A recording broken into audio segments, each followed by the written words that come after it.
11 or 12, I used to be commissioned to write love songs. By whom? By my friends, and I started this service called Izzy and Joe's Dating Agency with my best friend Joe, and girls would come to us and say, I fancy this guy.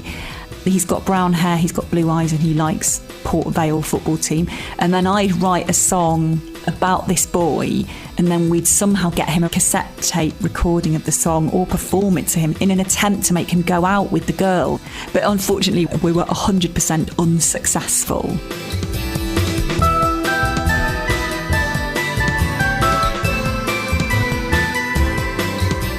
Hello, I'm Laura Shavin, and this is the Offcuts Drawer, the show that looks inside a writer's bottom drawer to find the bits of work they never finished, had rejected, or couldn't quite find a home for.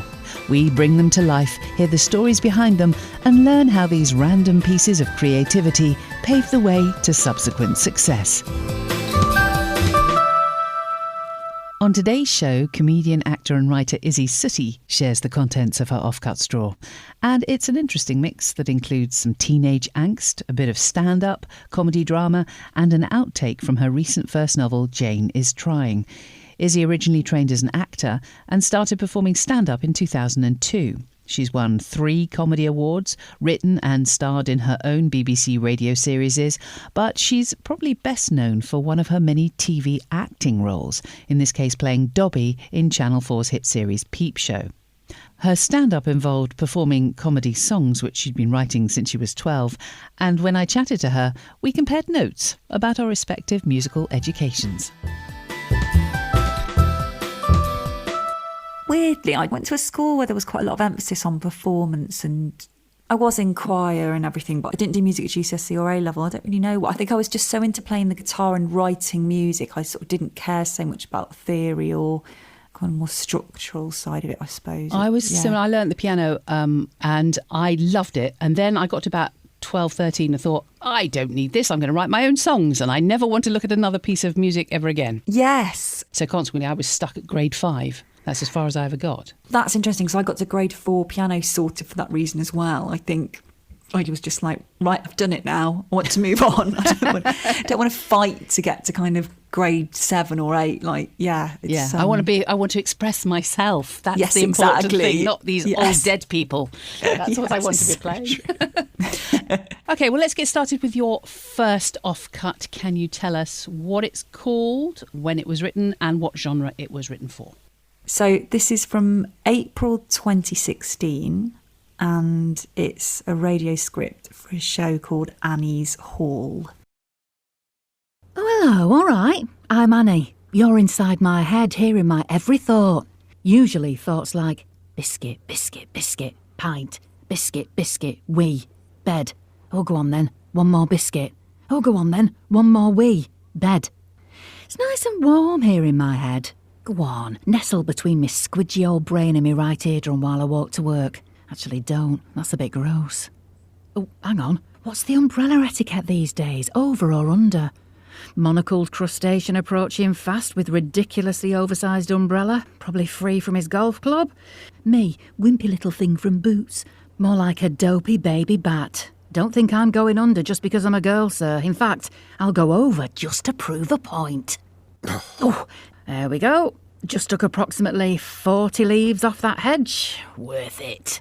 Don't let the idiots grind you down, like my dad used to say, amongst other things like, eat your greens and now leave me alone, I'm grouting. He died 2 years ago, which is why I came back to Derwent from the bright lights of Derby. Oh, don't worry, you weren't to know.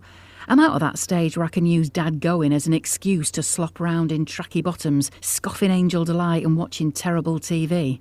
I've never needed an excuse for that. In case you're wondering, this is what Dad sounded like. Annie, do not go down that slide without supervision. You're so stubborn. I hope that's peanut butter in your hair and not... Ah, that memory's from when I was 10. Here's another from the archives. You're the greatest daughter anyone could wish for. No one should ever have any more children because they'll never be as good as you. I cannot vouch for the truthfulness of this memory. It might have been made up by Annie. Dad left me with 2 things, asthma and an old hall. The asthma's a walk in the park. A slow walk, mind, compared to the hall. The hall's been in our family for generations. Mum and Dad got married in it. They even spent their retirement sealing up mouse holes and trying to persuade the local WI group not to do séances in the men's loos. When I pop off, I'm going to leave you the hall. Dad said. It's not much to look at, but nors its new owner. He quipped. That's you. He helpfully elaborated. Your mum'd only mess it up. She tries to put cassette tapes into the DVD player. But you, Annie, you're sturdy. Not in a bad way. You're like a beech tree or a fish slice. Just there. Dependable. You're not going anywhere. Now, leave me alone. I'm grouting. I really like this piece. Tell me about it. What was the plan with it? Thanks. It's so nice to hear it done because when I wrote it, I imagined that I might play Annie, and it wasn't actually that long after my dad had died. It was what was sort of 5 years afterwards, but doesn't actually seem that long. And it's absolutely lovely to hear other people do it. I wrote it after I went away for a kind of residential with some other women to a beautiful kind of hall. When you say residential, you talking, what does that mean? Like a residential course or just for on a holiday? Or No, it was organised by Radio 4 or the comedy department, and it was a kind of, basically people came in and talked to us about who'd had very successful series on radio and talked to us about how they wrote it, and there were lots of different workshops and things like that. And at the end, we all had to pitch our ideas, which we thought of. I think it was a few days that we were away, at least a couple of nights. And I thought of the title Annie's Hall, which was a pun on title. Annie Hall. Yeah. So, yes, I think I might have thought of the title before the premise, which sometimes isn't brilliant. I remember doing that with bands at school, sort of thinking of the title of the band and what our album would be called and what the artwork would be like, and all having big arguments about it before we'd even written a single song. So I sort of had to think, right, what is it about? And then I like with radio the fact that, and it's different from something visual in this way, isn't it? That you can have the dad just coming in and talking. And because at those points you're in Annie's head and this script goes on to her in scenes, doesn't it, interacting with people like a normal sitcom, I suppose. But you have got these monologues and you can hear her dad talking. And I really liked the freedom that it gave me to be able to do that. Whereas obviously with telly, it's a little bit more tricky to do something like that. Do you have this disembodied head of the father appearing, talking? So I learned an awful lot from writing it. I was very nervous pitching it. And they did commission this pilot. Oh, wow. Did it get made then? Didn't get made. So they commissioned me to write the pilot. And then I handed it in and then it didn't get made. As so many things do get rejected, don't they? I don't remember what the reason was, but had you cast it already? Had you? No, in my head I'd cast Annie. Myself as Annie. Yeah, well, understandable. I think I'd, without asking him, had cast Chris Addison as Ben, who's Annie's love interest. Right. And then then there's Meg. I think I could have played Meg as well, who's a bit ditzy as she works with Annie in the hall. I would have been happy for someone else to play Annie. I would have stood aside. Would you? Would you? Yeah, though? I think I would, actually. I think in my earlier days, I sort of couldn't imagine writing stuff for other people, not because I wanted to star in everything necessarily, but that I wrote, but because I just was kind of stretching. It felt too much of a stretch or too much of a jump. And I think as time's gone on, I feel more able to, and that I would like to write stuff for other people that I wouldn't be in. But I think at that point it was, it was too much of a jump to.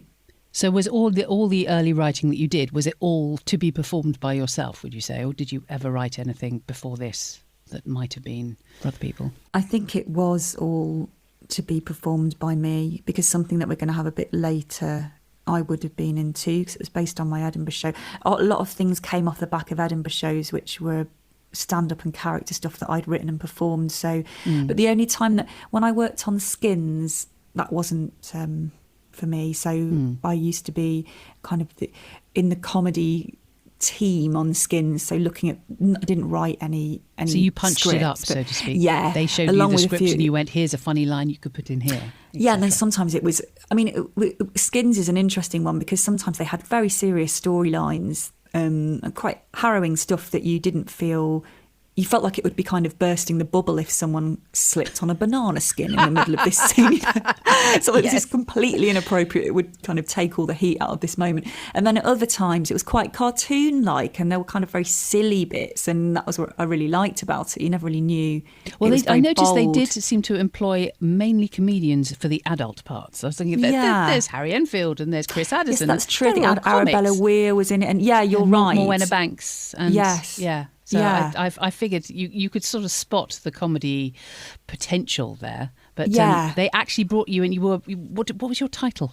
My title was comedy consultant, which sounds so grand. It does. And the other thing is that there were proper writing rooms like in America, and I haven't really seen that much over here. But then I don't really write very much on telly shows, and that might have changed now. But it felt like a new thing, and the writer of that episode would get up and talk about their idea, and we'd go into such detail, and learnt so much.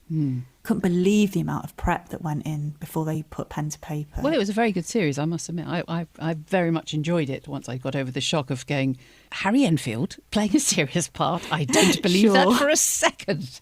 But okay, well, let's move on to your next offcut. What is that one, please? These are poems that I wrote when I was a teenager.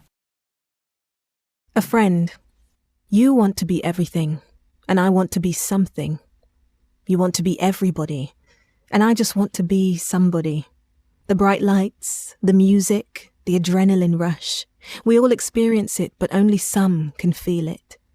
That to me is a flashback of my life. That to you is yesterday's dinner. Someone successful gives it their all. You're just thinking about some lad that you met in Regent House yesterday. He had long hair and liked pulp. And what's the bet that so did you? Or the other one from Sheffield Station, who was in the army and into Bobby Brown. What's the bet that so were you? Or the sexists, the racists, and the fascist jerks that you twisted your views to accommodate. You want to be liked by everybody, and I want to be liked by somebody. You. Energy.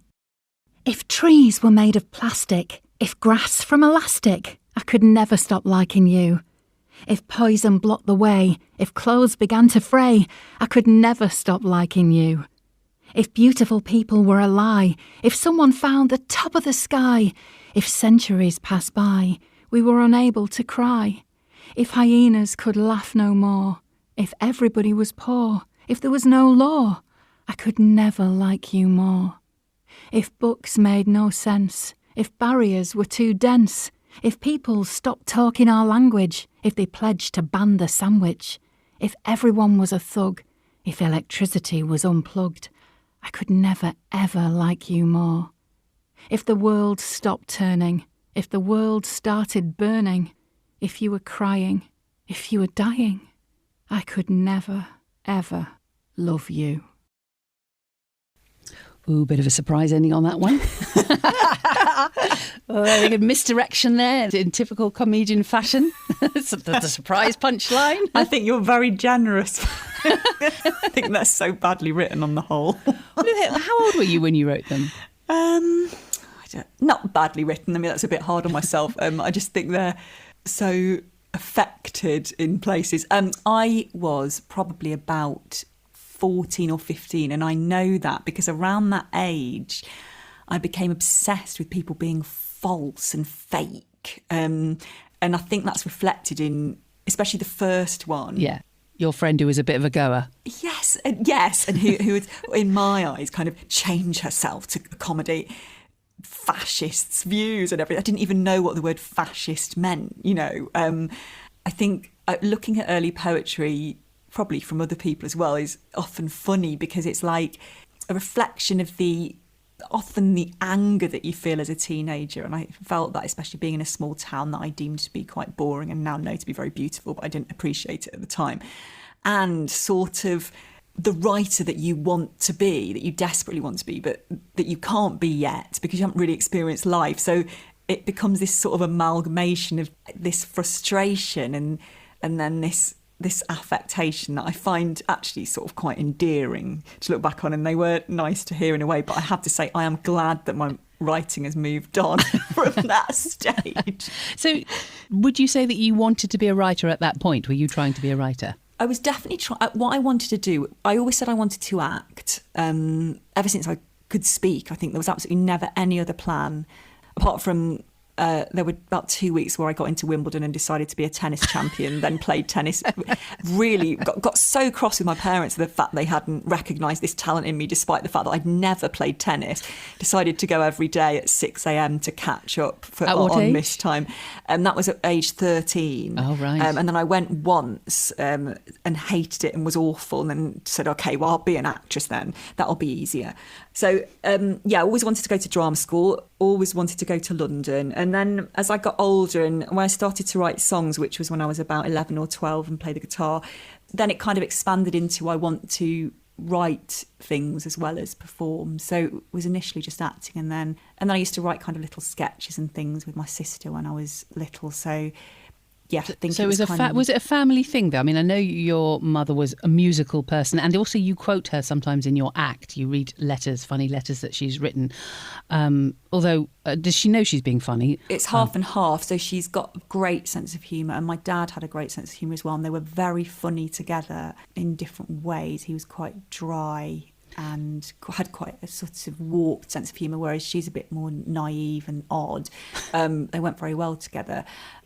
So there's a naivety there. She doesn't know that she's being funny. And then at times I've had to say to her, can you write me? When I used to put her letters in my Edinburgh shows and things, I used to sometimes say, you need to write me another 10 minutes. I've only got 50 minutes and it's August in 2 days.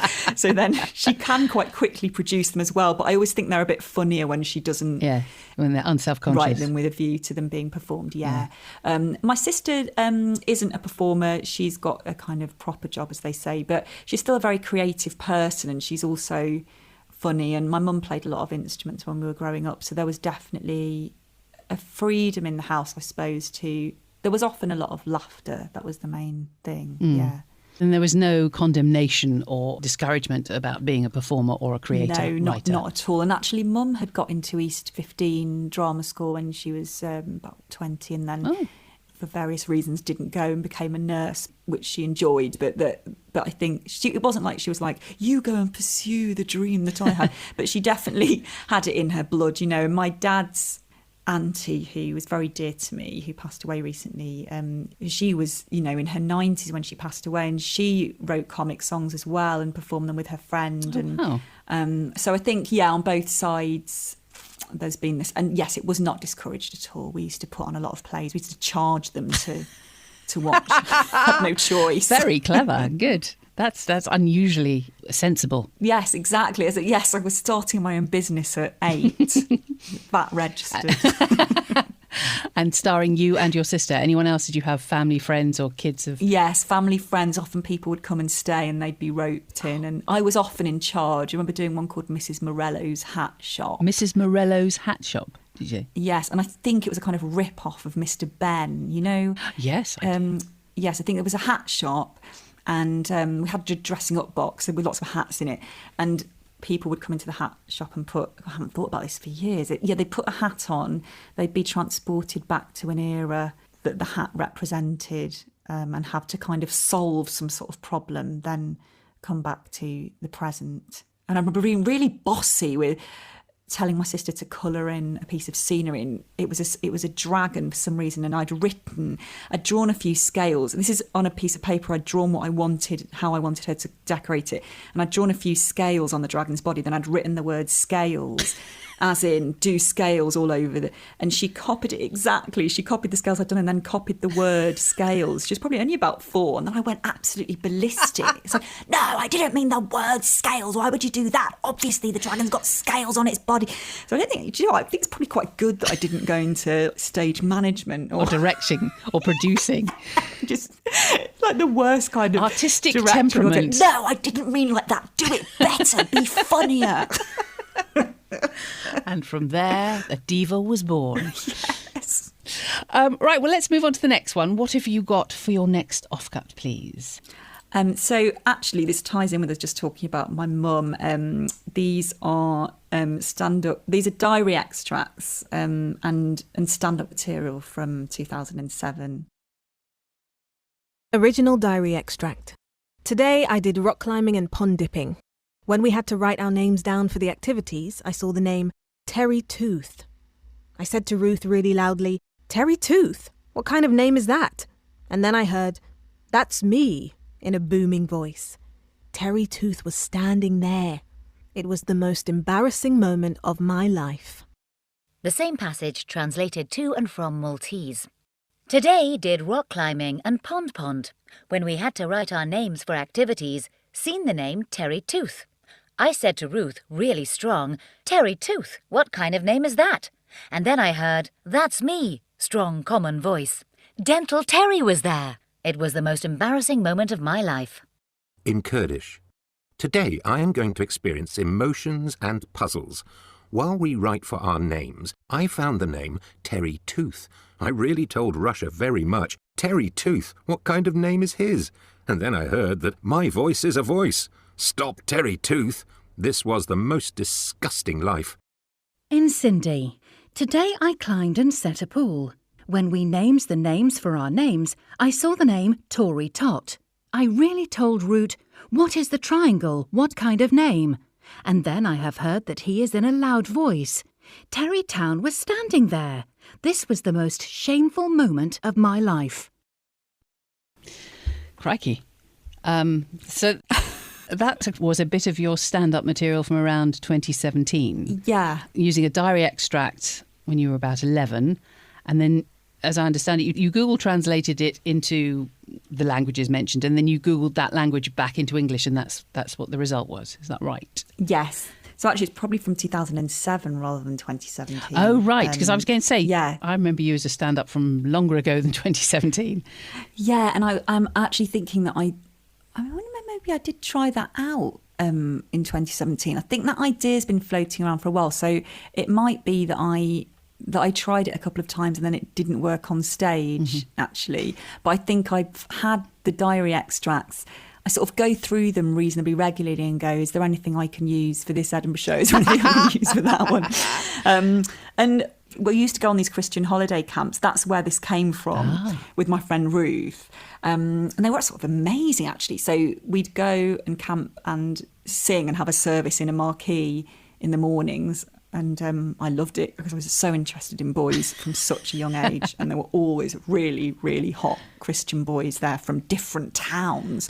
And then you went to this hut and you signed up to do loads of things that I loved, like rock climbing and pond dipping and things like that. So this was something you tried at stand-up but didn't do. So when did you actually start doing stand-up? Because you went to drama school. I know you went to drama school.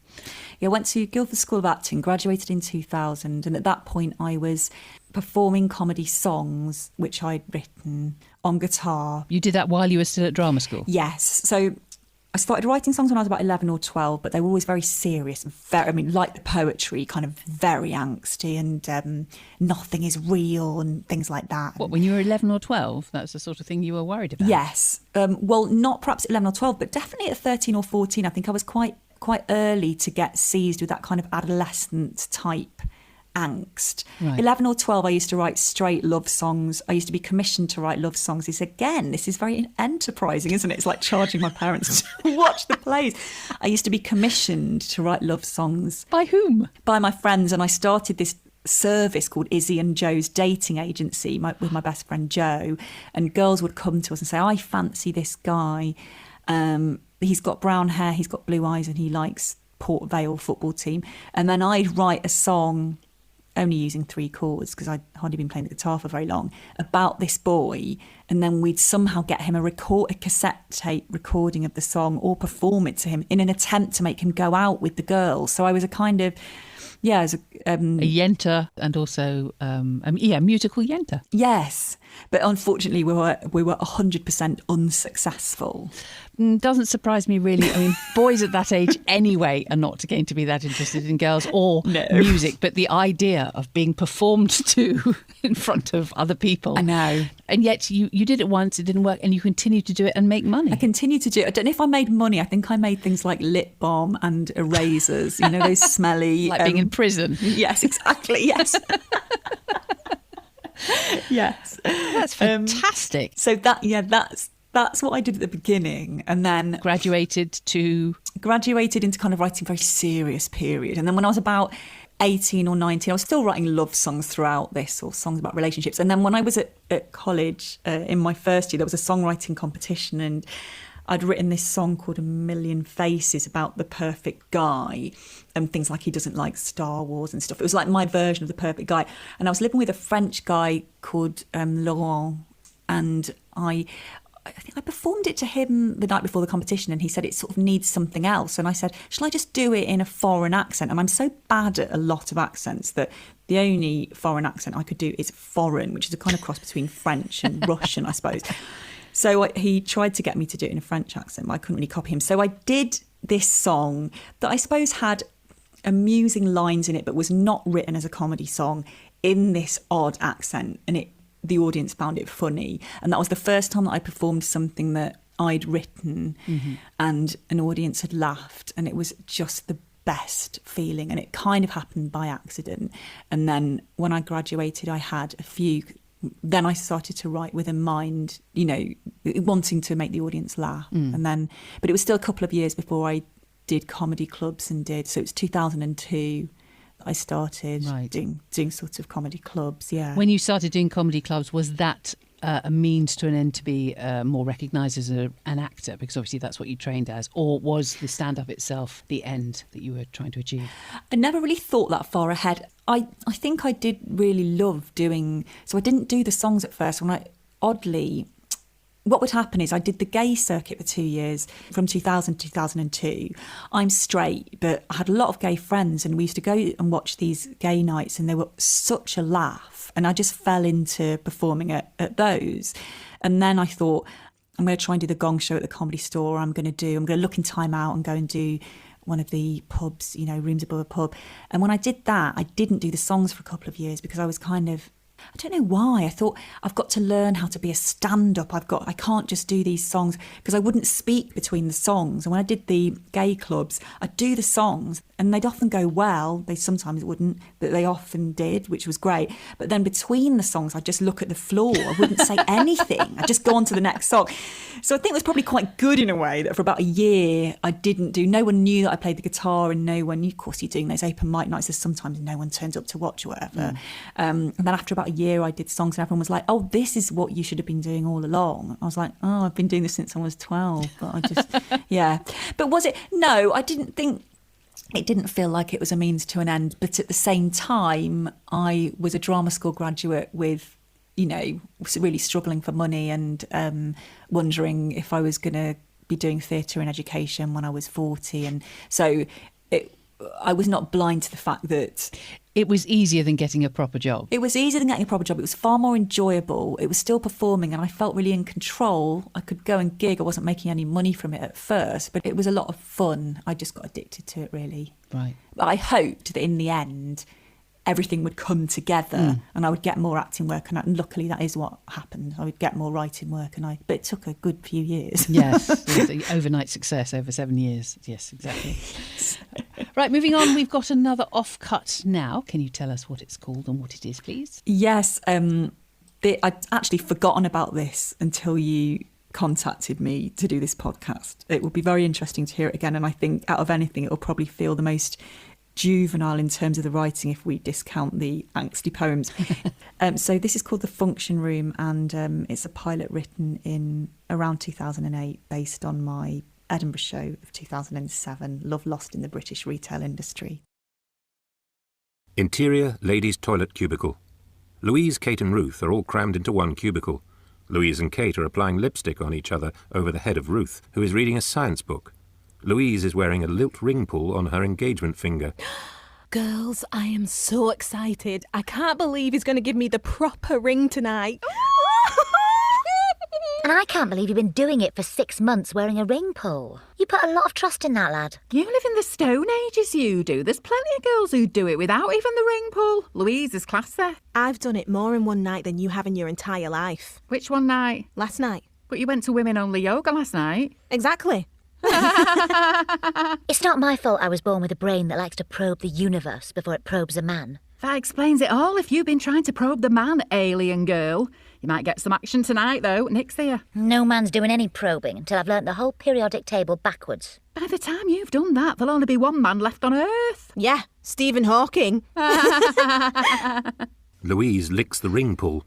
I'm getting a bit sick of this totally tropical taste. That's not what you'll be saying later. Why? Do you start to like the taste after a while? She means summit between the sheets. Oh, between Argos and the leisure centre. Oi! That's more like you and Kirkby, that is. Interior, urinals. Cut to Tom, Nick and Kirkby standing at the urinals. Kirkby is slowly and ceremoniously downing a pint whilst weeing. Congratulations and all that, mate. Ta. Better not lose the bloody ring or get a right roasting. Look at that, Kirkby, under the thumb already. You'll be under the thumb if you're not careful. No! Took me mum ages to do me hair. Maybe she's hoping you'll finally get your end away. I have done it, actually. I just never felt the need to tell you. 5 years ago, Scout Camp, Sheffield. I awayed my end in a field of sheep. Yeah, the ones who couldn't run fast enough. As if you're not a chuffing virgin, you chuffing virgin. Reckon Ruth might be up for it tonight, though, if your mum hasn't superglued your pants on. Interior, ladies' toilet cubicle. Cut back to Louise, Kate and Ruth, still all crammed into the cubicle. Louise looks very dreamy. Oh, you two are so right for each other. You even piss at the same time. Kate knocks on wall of cubicle, which connects to urinals. Oi, Tom, don't go for number 2. You'll break the love spell. So which part were you going to be? Were you going to be Ruth? Oh my God. Honestly, this is what this podcast is for, isn't it? I mean, my God, I cannot believe I wrote that. I think it's so interesting to listen to now. Yeah, which part would I have been? I mean, there's the geek. Ruth. They're all such archetypes. Yeah, it would have had to have been Ruth. One who was studying it? the periodic table. Yeah. I mean, I think it's really, really necessary to pull this apart as an example of me feeling this pressure to be a writer and not knowing my voice at all. Because when I hear that, it's just a mess. It doesn't feel like anything. I mean, thankfully, it doesn't feel like anything that would ever be commissioned. It's really derivative. It's really base. The jokes, if you can even call them jokes, are bad. It's coarse in a way that I wouldn't find funny or right now. I think what happened was I'd done my Edinburgh show, which wasn't like that. It had pathos, and I think one of the things that is so terrible about that script is the fact that you don't feel that any of them got any personality. It's like you've got the geeky one who just has got her nose in a science book. Well, that would never happen in a nightclub toilet. That's true. So what is it tonally? What's happening? Someone's wearing a ring pull on their finger. Well, actually, I don't think a ring pull would really hurt. You couldn't wear it on your finger for 6 months. So you sort of go... And also it wouldn't taste of totally tropical taste after a while. It would go rather rancid pretty quickly. No, absolutely. So what's happening? Is it slightly surreal? And if so, why is it so almost trying to be a bit like 2 pints of lager and a packet of crisps? But that had real characters in it who had real needs. And yeah, I just... I think it's brilliant to listen to now because it makes me feel that I have moved on from that. And I think what happened was I did my Edinburgh show and... Which was about this subject, was it? Kind of. It was about 2 people who worked in a supermarket who fell in love and were very shy with each other. And yeah, they were both from a small town and I suppose didn't have great lofty ambitions, but had a lot of vulnerability and nearly missed each other in terms of getting together because they weren't honest about how they felt. And then for this to have come off the back of it, it's like I sort of lost all confidence in the voice that I was in the process of finding still in 2007. Well, you tried to fit what you believed people wanted to read or commission, I imagine. I think there's certainly a very interesting clip. I mean, not everything we hear is likely to be brilliant, because that's why they were in the Offcuts. No, that's the point of this, isn't it? Otherwise it'd do it. And I think I'm glad I put it in, because it's so dire. Well, it's not that bad. You're being very harsh, I think. We've had a lot worse than that on this show. I don't think I'm giving away any secrets here. Much, much worse than that. No, it was quite entertaining. I believe the actors quite enjoyed doing it. Oh, that's good. But I think this is one that I would consign, could keep in the Offcuts drawer. Yeah. OK, well, we'll move swiftly on then. No more need to be said about that. Yes, can you give us the information on your next Offcut, please? Yes, these are various programme ideas from between 2013 and 2017. Clonk, Welsh for to chat, a radio idea. Her partner's first language is Welsh. Her baby is growing up bilingual, so Izzy, who failed A-level French, has decided to learn Welsh. In this show, she explores the obscure pockets of other Welsh learners in England, attempts to take her daughter to a London Welsh-speaking playgroup, and travels across the border to meet Welsh-speaking musicians and artists, all culminating in her performing 5 minutes of stand-up in Welsh in front of a completely Welsh-speaking audience. Mole Man, Radio 4 proposal. Recently, a couple of British contemporary artists, Tim Noble and Sue Webster, purchased the house of William Little, Mole Man of Hackney, an eccentric millionaire who used his time and a myriad of equipment to dig a maze of 20-metre tunnels beneath said property until his airless death in 2010. Over 20 years, Little caused £400,000 worth of damage and created multiple theories as to why. In total, 33 tonnes of debris, including 3 cars and a boat, were removed from the house. Comedian ISY SUTTIE'S, who used to live on the next street, talks to new buyers Tim and Sue about their plans to convert the currently unsafe building into a home whilst preserving the tunnels. ISY seeks to unearth, pun intended, the myth and magic surrounding the inimitable Little, while asking if the council are right to try and erase the tunnels forever, or if art has a responsibility to treasure the whims of our willful eccentrics. Lucky Charm, proposal. Lucky Charm is a series of 6 15-minute radio programmes put together and presented by ISY SUTTIE on the subject of lucky charms and the impact they've had on different people. Each week, Izzy talks to a couple of different members of the public who have a special relationship with Lucky Charms, whether they hold one dear to their hearts or don't believe in them because of a bad experience with one. With a sit-down drinking a cuppa feel, Izzy and the guest unearth stories related to the Lucky Charm which might bring back joy, pain or hope. At the end of each segment, Izzy sings a short song she's composed in relation to the story she's heard and asks her guests to join in as much as they feel comfortable. Each show has a loose theme, like superstition or travel, and is tied up at the end with Izzy drawing conclusions from what she's heard. Is one of the conclusions that lots of people don't like joining in with songs, by any chance? I think if this had gone to series, then yes, that conclusion would very much have been drawn week after week. It was such a sweet idea that and then just gonna have the little song thing on the end, and the image of you sitting there going, "Join in, everybody." No, you're right. Yes.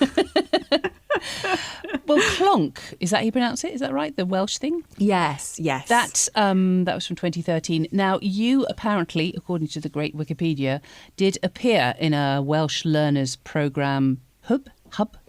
Is it? Yes, Hub, yes. So was that connected at all? The Hub, what have you just said? Sorry, and clonk. Yeah, and clonk. Only in the sense that when I met Ellis, I started learning Welsh. And Welsh is quite a big part of my life. We don't speak it to the kids as much as we should and would like to, but they do speak some Welsh, and we do speak a kind of pidgin Welsh in the house.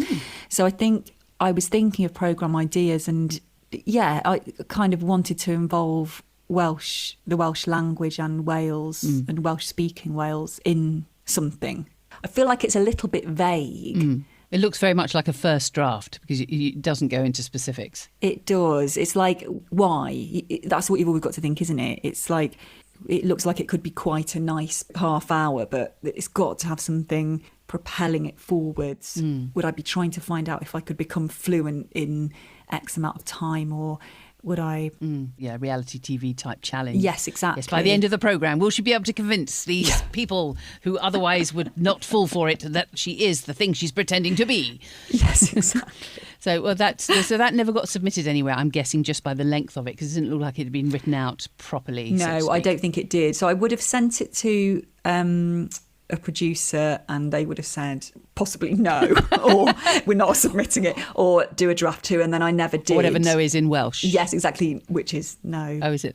How disappointing. Actually, well, yes, I think it's just a bit, it kind of, to me, stinks of going, oh, I've been to these Welsh classes at City Lit. Is there any way I could claim it back on my tax? Oh, gosh, that's, again, you're a million jumps ahead. Because I would have thought, I wouldn't have gone for, is there any way I can claim off my tax? It's genius. That's brilliant. I was just thinking, from the things that we have just listened to, you're clearly somebody who goes, oh, this opportunity has occurred to me. I can turn that into a TV series or a radio series or whatever. Yeah. The fact that you lived near where the mole man lived and you hear the information, you go, can I make it into something? It's very impressive that you are able to spot opportunities when they occur. I hadn't thought of the financial opportunities. Tax related. That's even better.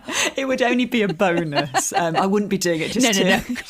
but just the fact that you've got and. Yes, and plus, if I've got my City Lit receipts, like, Oh, genius. So you're cleverer than I even thought you were. Because obviously the mole man, you lived nearby, and I imagine that's why it occurred to you. Although there is a 15-minute documentary on YouTube now. I think it was only posted last year. Oh, is there? I must watch that. Yes, it's only 15 minutes. It's quite a sweet little documentary, but you got there first. So had you have submitted it, you could have got your tax back on the other things, not him. On my travel to the mole man's house. We were really obsessed with this house. I used to live a few roads away, and we used to go and join hands outside it and call his name. Like we were. Who's we? Me and my best friend from home, Caroline, and our housemates and her boyfriend. And we were like in our late 20s. It sounds like we were about 16, but I've always been a bit obsessed with Ouija boards and seances and things like that, and always wanted to write about it in some way and not quite managed to yet. But we used to go outside and we were very intrigued by this guy, and we thought there was a kind of spooky element to it, and who was he and why had he done this? And I love stories like this. I absolutely love, especially rich people who get locked away who in don't big have to pay houses. as much tax as everyone else. Yes, exactly. They're not trying to claim back their City Lit classes. They don't care. They can write them off. So while you and your friends were standing outside doing the weird holding handsy stuff, this poor man in his house had these weird late 20-year-old women outside behaving strangely. Yeah, he died in 2010 and I lived there before that. So, and you could see from the outside, it was amazing. There was a sort of car in the garden on its side and just so much stuff in the garden, all leaning against the house, I suppose propping it up, because he'd caused so much annoyance to the neighbours, because I think it affected the electrics and the water, because he dug under the foundations and gone, oh God. Yeah. Sorry, at my age, I'm sympathising with the neighbours. I'm sorry, I'm going, oh my God, the property prices. I know, I think now I'm a bit older. Now I'm a homeowner. I wasn't then. It was all a bit of a joke. We'd all join hands outside, and now I'm like, oh gosh, Yes, call the council, get this sorted out. Yes, exactly. Yeah. So that didn't come of anything, and nor did your lucky charms, presumably. No. And I was a bit gutted about Mole Man, actually, because I thought that was quite... But I think visiting it again, it feels a little bit like is art more important than digging under a house thing? Feels a little bit tacked on. I think it was basically me looking for an opportunity to go in the house and see the tunnels. So I think, again, I've kind of used... my desire, because I've got a thing about abandoned houses as well. I just love going in derelict houses. And again, as I get older, I'm now more nervous of things like asbestos. But in my younger days, I would just go in and kind of... so I think there's a bit of me that was kind of going, I know this area. I'd love to go in there. Shall I pitch a radio documentary where we could get permission? I love it. Always thinking ahead. Nothing is ever as it seems. There's always an extra level with Izzy Suttie. But 2013 was the Clonk one, and you'd had 2 series of your radio show, Izzy Suttie's Love Letters, and your show, the Sony Gold winning Pearl and Dave. So you must have been pretty busy. Yeah, I was actually. And I was also, I think that year, was that the year of the Olympics? No, 2012 was the Olympics. 2012 was unbelievably busy. I did PEEP Show and I did Shameless, and I lived in Manchester for months. And then I remember feeling then I'm actually doing too much. I'm in danger of... I'd have these periods where I'd actually feel a bit faint. And I think my body was kind of going, please don't do this much. And then when I had kids, I just did kind of almost get burnout because I carried on just... I think I am someone who was a bit of a workaholic before I had kids, and actually having kids... Well, when you have kids, of course, you have no sleep, and then it's almost impossible to continue a workaholic Yeah, I lifestyle. think actually you're... Exactly. I think you just get stopped. Some people don't, but I thankfully Those did. who can afford care. Those that can carry on. No, those of us that can't afford care. Yes, exactly. All round. Yeah, those people who get night nannies. And I was reading about someone who's got with a newborn had a night nanny that finished at 6 a.m, then a morning nanny, then a day nanny. And I was like, it must cost about 30 grand a week. Yes, but what heaven that would have been. Yes. Oh, my goodness. But I could have written all my proposals, my Mole Man draft 723. And the songs that would go at the end of Lucky Charms, Yes, exactly, which people that may no or may one not would sing along with. Anyway, let's get on to the last offcut. Would you like to introduce that for us, please? Yes, this is an outtake from my new novel, Jane is Trying, which was written last year in 2020. Our marriage is like a jumper, which you can wash at 60 degrees, asterisk without it shrinking. Our marriage is like autumn, when we dance under falling leaves. Our marriage is like Christmas, it gives and takes and gives. Our marriage is like a jewellery box, in which true happiness lives. When I first met you, Red Alice, and we danced to Sister Sledge, I couldn't believe your kindness as you fished me out of that hedge. Your knitting is exemplary, and so is your... Hand on my heart, I love you, and will until, / even after my dying day. Blech. But that was what they wanted, wasn't it? These Etsy customers. If I was going to make any money at all, I had to cater for their needs. It had been Megan's idea, and she'd even set up my page for me. The plan was that soon I'd be able to whip up these poems in half an hour, working off a generic one I used as a template. Was it okay for a silver wedding anniversary poem to have an asterisk? I was most pleased with the last line, which could be changed depending on whether or not they believed in an afterlife. Bill was my first customer, and he requested the poem for his wedding anniversary, but hadn't given me very many facts about his wife, Alice. A long anecdote about him drunkenly falling into a bush the night they met at a nightclub I'd shed good light on, I thought. He called her Red Alice because of her hair, and they loved Sister Sledge. She was nice and kind, and loved knitting and cooking. What an epitaph. I looked up at Stuart. It was raining sheets outside, so relentlessly that it was like everyone in the bookshop was hiding, suffocating our time away in a hollowed-out husk behind a waterfall. An old woman had been looking at the same origami book for 20 minutes, smiling and nodding to herself as she looked at the pictures as if recognising a bunch of old friends. "Can you think of a generic food dish that rhymes with day?" I said to Stuart next to me, my eyes still on my notepad. "Special K?" he replied. "Your knitting is exemplary, and so is your Special K. Hand on my heart, I love you, and will until / even after my dying day. Hi, Bill," I typed on the bookshop computer. "Nearly finished the poem. It's going well. 2 questions. Are you religious? And does Alice by any chance make cereal well? Put exactly the right amount of milk on, etc. Get back to me soonest, Jane." A reply pinged back from Bill. "Don't like cereal much, sorry. More of a toast and marmalade man." Another very lovely clip, I thought. Thank you. I suppose it was cut out because there's too many other lovelinesses in it. Too much loveliness. We haven't got space for all this loveliness. Actually, I was thinking the first draft, which that was in, was 88,000 words, and then the second one was 71,000. So I cut 17,000 words. Do you do your cutting, or do editors come in and go, My editor advised me, and I thought she was great. She did exactly the right amount of, when she felt strongly about something, you know, it was obvious which bits she didn't mind so much about. And then I think sometimes you need a bit of gentle nudging to see the wood for the trees. But I always agreed with her, thankfully. So I think it must be a bit tricky if you come to loggerheads. But I really loved my editor. And we both felt, basically, the main character, Jane, who you just heard, is struggling for money, and she works for an ad agency writing copy. So she's trying to think of a get-rich-quick scheme, really. And the reason this was cut I quite liked this bit, and I thought there were some funny lines in it, but it just didn't really go anywhere. There was this bit, and then I'd find that in later scenes I was sort of remembering, she's supposed to be doing the Etsy poems. So then I'd sort of tack on a bit where she'd be staying at her friend's house, kind of going, I need to go and write my Etsy poem about a newborn baby.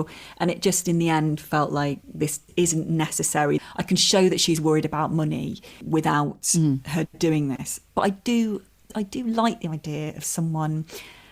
My partner and I, and some of my friends are obsessed with those sort of terrible signs you get saying like live, laugh, love, or it's Prosecco o'clock. Yes. And I even ordered my friends Anne and Zoe 2 magnets from Etsy that were personalised saying, Anne, you got this, and Zoe, you got this, because we always say you got this to each other, and this got it so cheesy. To us it doesn't mean anything, and to other people it does, of course, but to me I don't like those kind of generic kind of, hey, everyone's. And people actually paint them on the walls of their houses. They don't just hang them. You go into other people's houses and they're actually painted onto the walls. That's amazing. I mean, that's the kind of thing I'd do to an ex-boyfriend who, the equivalent of sewing prawns into someone's curtains is writing live, laugh, love on a wall, then drawing a curtain across it. It's like, ha, you'll find that.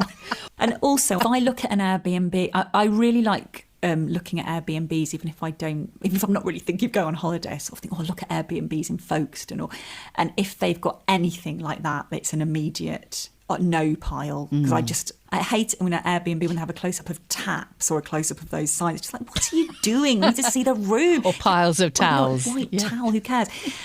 But for me, there's something in someone quite cynically writing these poems that contain similar sentiments to these messages that I find so repulsive.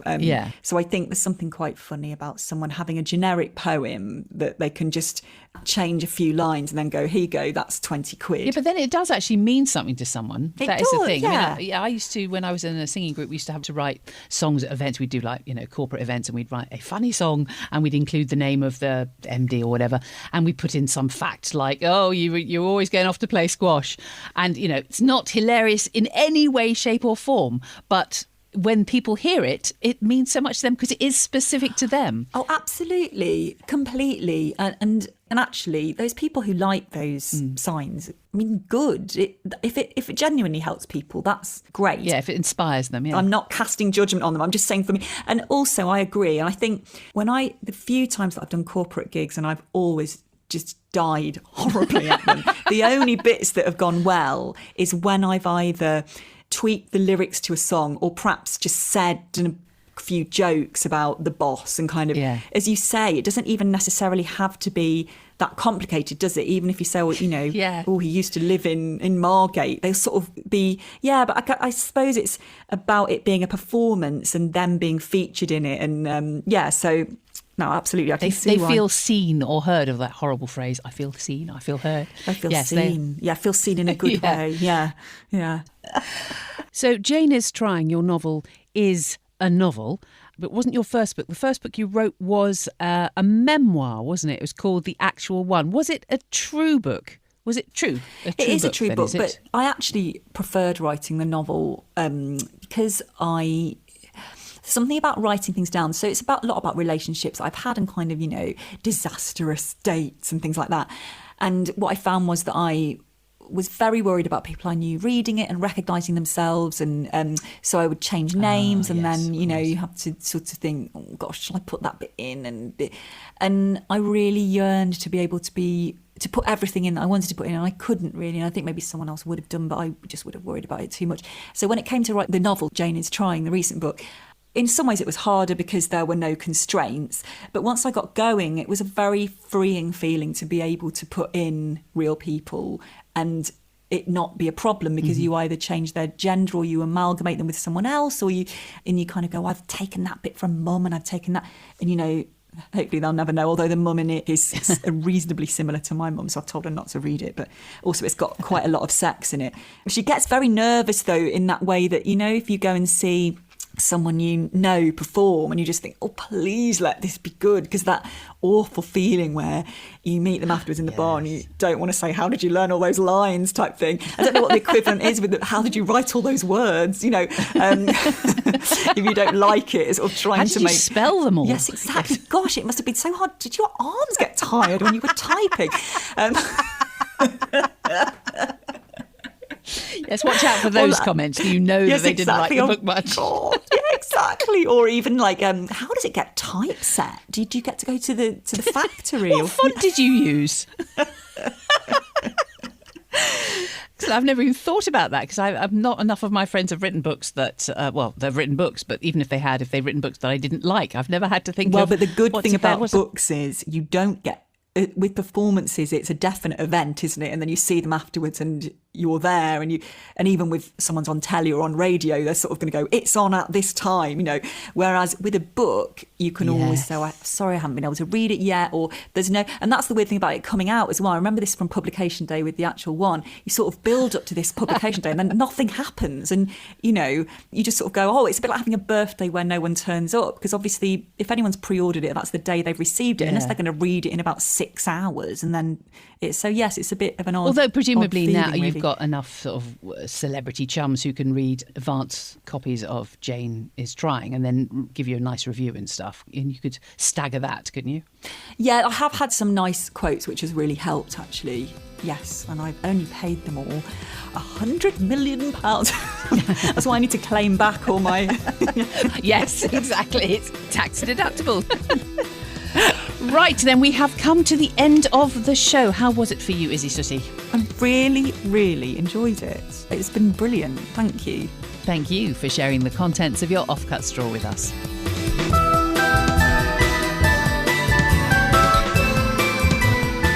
The Offcuts Drawer was devised and presented by me, Laura Shavin, with special thanks to this week's guest, Izzy Sooty. The Offcuts were performed by Beth Chalmers, Emma Clark, Toby Longworth, Lindsay Morrell, Daryl McLean and Shash Hira, and the music was by me. If you'd like to support the series, please visit offcutsdrawer.com and subscribe, rate and review us. Thanks for listening.